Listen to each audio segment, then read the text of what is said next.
I watched someone lose their job for being too good at it. Not fired for underperforming, pushed out, slowly, for solving a problem their manager couldn't. It took me 2 years and a lot of confusion to understand what actually happened in that room. Turns out, it wasn't personal. It wasn't even rare. It has a name. This isn't a book review. This is something I've now watched happen 3 separate times in 3 separate companies before I finally connected it to something documented. Robert Greene calls it Law 1 in the 48 Laws of Power. I'm not here to teach you the book.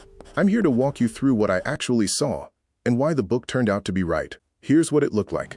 A colleague of mine, sharp, well-liked, no political instincts at all, solved something her director had been stuck on for a month.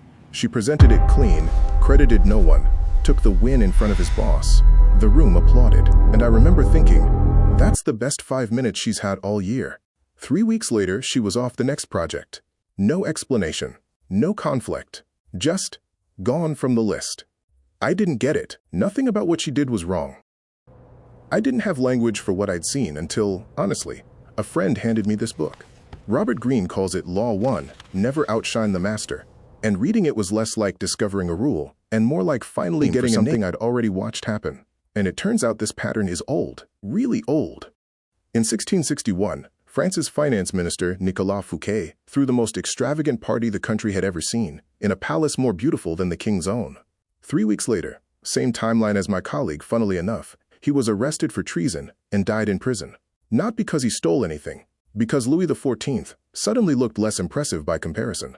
Different century, different stakes, same mechanism. That's what convinced me this wasn't just office gossip. Here's the mechanism. As best I understand it now, this was never really about talent. It's about perceived threat to position. Insecure authority, a king, a director, doesn't matter, reads unmanaged brilliance as a challenge to their legitimacy, even when none was intended. If I could go back and tell my colleague one thing, it'd be this. Not to do less, just to land it differently. Credit the room before the room credits you. Read who in that meeting needs to feel secure for your win to be safe. And when you outshine someone who controls your future, make sure they leave the room feeling like a collaborator, not a spectator. None of this means playing small. It means knowing whose room you're standing in before you decide how loud to be in it.